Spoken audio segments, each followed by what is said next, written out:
Hello, my name is Nick Stimoulis, and today I'm going to review a topic about how to naturally optimize a blog post. So I'm going to use my blog, Search Engine Optimization Journal, as an example. So let's get started. So first and foremost, the approach that I recommend for search engine optimization is a white hat approach. So what that means, for those of you that don't know, is an approach that follows closely the webmaster guidelines of Google and Microsoft for Bing and Yahoo. And so the approach I'm going to share with you today is literally a natural approach for blogging. Blogging as a whole should be a natural type of an approach, whether it be educational or informational or promotional type posts. You know, whatever the goal of your blog happens to be, it should be natural, and so or conversational.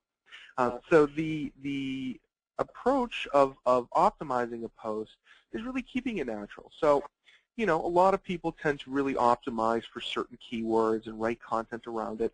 I generally don't feel that that's a good approach because, one, it stifles a creativity that really makes and defines a good blog post and good content. And secondly, besides stifling creativity, it also appears a little bit spammy and tends to have not as good of a user experience. So I generally do recommend keeping it natural, but still optimize at the same time. So first and foremost, so here's a blog post we're going to look at. It's the post that I wrote today. Consider other things besides SEO. So of all topics I'm going to talk about. But really, you know, how to optimize this post. So if you look at the content, so first of all, there's some good content. You know, it has some substance to it. People have asked me before, how long should a post be? I say, you know what, it really doesn't matter. I mean, it does. I mean, you don't want to post that's 100 words, but you want to keep it natural. You know, my approach, I tend to say, you know what, anything, you know, in the range of 400 to 500 words, maybe 600 words, I think it's okay. Once you get longer than that, I mean, you know, this post is fairly long, but it's not outrageously long. So that's a pet peeve I have personally. My approach is I'll read other blogs. I read a lot of blogs, obviously, but you know, about search engine optimization, the industry, and I see these blog posts and they're huge. And that's often the pet peeve that I have is, you know, who has the time to sit and read 5 pages and, you know, click here for more, click here for more, click here for more. You know, your average person skims and kind of looks for nuggets of information.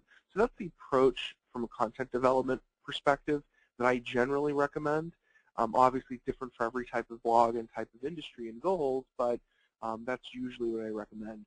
So from an SEO perspective, one thing I want to, let's look at the title.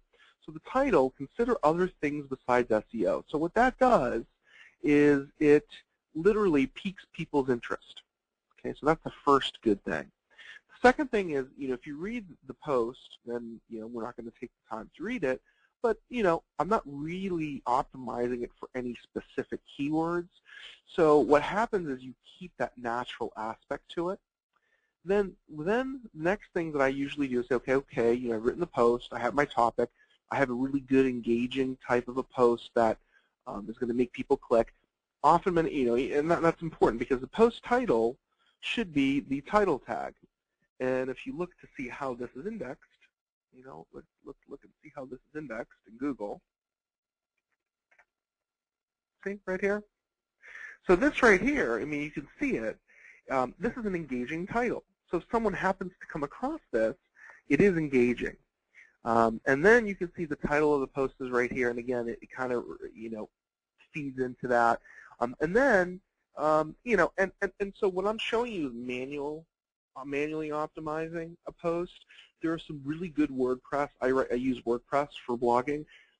You know, there's some good WordPress plugins which are good and good for people that really don't want to take the time. My opinion is take the time. naturally optimize it. There are some plugins. All-in-one SEO pack is a good one for WordPress. But again, I usually do recommend the natural approach. So you can see the title. So, the title itself should be the title tag. Now, you could take the time and write a custom title tag. For a blog, I usually don't recommend it just because, it is conversational and it's all about, for instance, my blog, it's about information. So that's the first thing.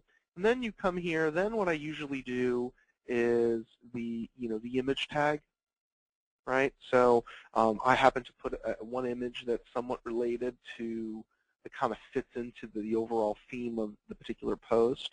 And then, you can see the image tag, which just showed up a minute ago, right here, right? Now, you could write a custom image tag. I say, you know what, just keep it so there's a consistency. And then the URL structure, right here, right? So now, my domain, searchengineoptimizationjournal.com, happens to be a little bit long. Over 4 years ago when I registered this domain, hindsight, I probably should have had a shorter domain, but, this blog does very well. And generates quite a bit of visitors organically, so it's fine. But so I tend to keep it short. So, if I had a shorter domain, I might add another word or two here in the URL structure. But if you look at the permalink structure, it's customized. So besides SEO, right, and that kind of fits into the theme. And then if you log into WordPress, and this is actually, I'm logged into WordPress, you can see here, so here's where you would edit the actual URL structure.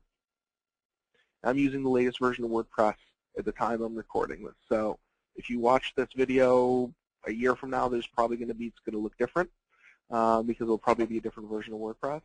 And then you have your content, your image tag right here. Okay, and my post happens to be 700 words, so it's a little longer than I recommended, but you guys get the idea. And then, and then there's other things here, like, you have tags. Some blogs, depending on how it's set up, that could be almost like your meta keywords. I say, you know what, keep it natural. So I might add a few phrases in there. Again, really keeping it natural, not being purposeful. So yeah, so this is some basics of how to really naturally optimize a blog post, and also some good tips there for how to craft some good content. My name is Nick Stamoulis of Brick Marketing. I do encourage you to visit my blog, searchengineoptimizationjournal.com, and I appreciate you taking the time to watch this video. Thanks so much, and best of luck.